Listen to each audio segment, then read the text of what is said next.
Bonjour tout le monde, bienvenue chez Pyro Laser, mon nom est Christian et aujourd'hui je vais vous faire une petite démonstration sur la façon d'emballer vos cartouches à jet d'encre avant de nous les faire parvenir, puisque à compter du 1er septembre 2009, on va permettre aux gens de nous envoyer leurs cartouches à jet d'encre par Poste Canada. Alors je vais commencer par vous donner quelques petits trucs et ensuite on va embarquer directement dans l'emballage lui-même. Alors le premier conseil que je vais vous donner, porter des gants. L'encre qui provient des cartouches à jet d'encre est très salissante et c'est déjà difficile à l'enlever quand on l'a sur les mains, et aussi peut-être porter des vêtements auxquels vous tenez plus ou moins parce qu'une fois que l'encre est rendue sur les vêtements, c'est extrêmement difficile à enlever. Alors il y a une partie de la cartouche à jet d'encre qui est très fragile et c'est la partie qui imprime vos documents. C'est ici que l'encre va sortir pour s'imprimer sur votre papier, et ça ici c'est un petit circuit électronique. Alors cette partie-là est extrêmement fragile comme je vous disais, et c'est extrêmement important de la protéger correctement lorsqu'on procède à l'emballage. Sinon la cartouche va nous arriver endommagée et à ce moment-là, elle n'a plus de valeur. Alors les deux matériaux que je vous conseille d'utiliser pour l'emballage sont l'emballage à bulles d'air et les pastilles de styromousse. Alors, c'est des pastilles de styromousse qui vont servir à combler les espaces qui vont rester tantôt dans notre boîte. Alors, c'est des choses que vous pouvez vous procurer très facilement chez Bureau en gros par exemple. Alors, première étape, je prends mon emballage à bulles d'air et j'en place une rangée au fond de la boîte. Comme ceci. Ensuite, ce que je fais, je commence avec mes plus grosses cartouches autant que possible. Et comme je vous disais tantôt, très important de protéger la partie imprimante de la cartouche.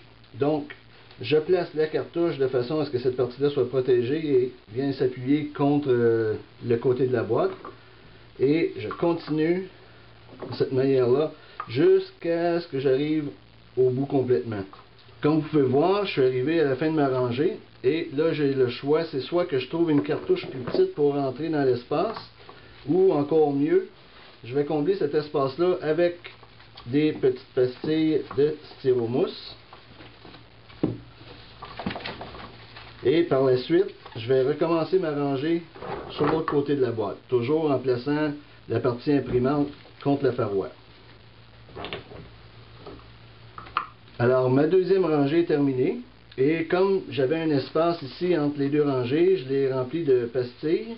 Et j'en ai mis aussi aux endroits où il y avait des espaces pour qu'une fois qu'on va avoir complété cette rangée-là, ce qui est fait actuellement, on va pouvoir mettre une autre rangée d'emballage à bulles d'air, comme ceci.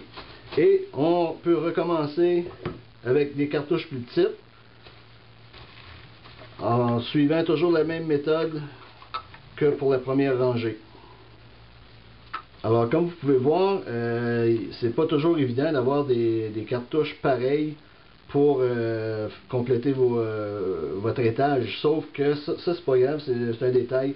Vous les placez de façon à protéger les têtes, comme je vous disais tantôt, et on remplit les espaces avec des pastilles en styromousse. J'étais pour dire styrofoam, mais on va essayer de garder un français le plus impeccable possible. Alors, ce qu'on veut faire, c'est de remplir le plus possible les espaces. Là, je vois qu'il y en a encore un petit peu, alors je vais rajouter des pastilles.